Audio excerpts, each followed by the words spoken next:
Put Illinois to Work was an idea that the Chicago Coalition for the Homeless came up with because we were working on the national level on a national jobs program with the Center for Community Change. Our executive director, Ed Sherna, had heard from Michelle Sadler, the secretary of IDHS, that there was federal money available through the stimulus program called the TANF Emergency Contingency Fund. $5 billion were released nationally, and Illinois got $292 million of it. And one of the uses for it was subsidized jobs. And we changed it to Put Illinois to Work. Presented the original idea to the secretary, who then presented it to Governor Quinn. He loved the idea and actually took it to a whole new level that we didn't even know was possible. Our original idea was to employ somewhere between 5,000 and 10,000 folks, and he was able to double, almost triple that. At the time, I didn't know that I would even be working through the program. I was brought aboard as a volunteer to be a part of the committee that was working to pull the program together. And it was about the last meeting that we had when, you know, an idea came to me. Well, why don't I just talk with Ed Sherna, who's the executive director of Chicago Coalition for the Homeless, and say, hey, why don't you try and bring me aboard full-time through this program? He said, well, it's a thought. Let's see how it works. The very next day, he gave me a call and said, when can you start? I said, like yesterday. I know her name's been out in the press a lot.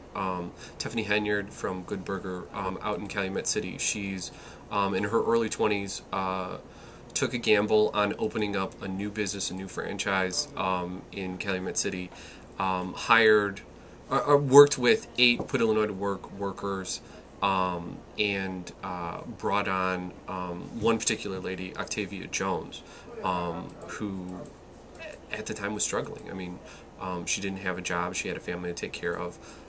So this program for me really represents that it enabled people, new entrepreneurs, a chance to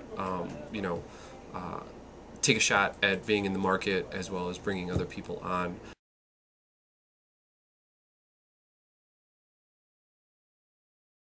We just celebrated the 30 years that the organization has been around, you know, and it was set up to be the voice for the homeless, because before that there was no voice for the homeless.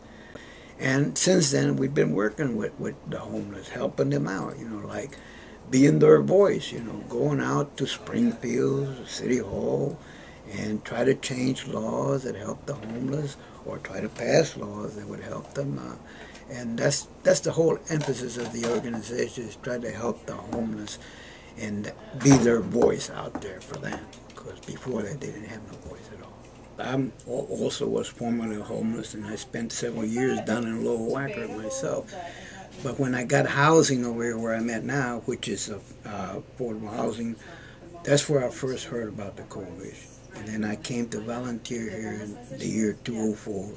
And then in 2005, I got a job here at the coalition, so it's meant a lot to me, because it's helped me, not only for employment, but it helped me to, my self-esteem is picked up.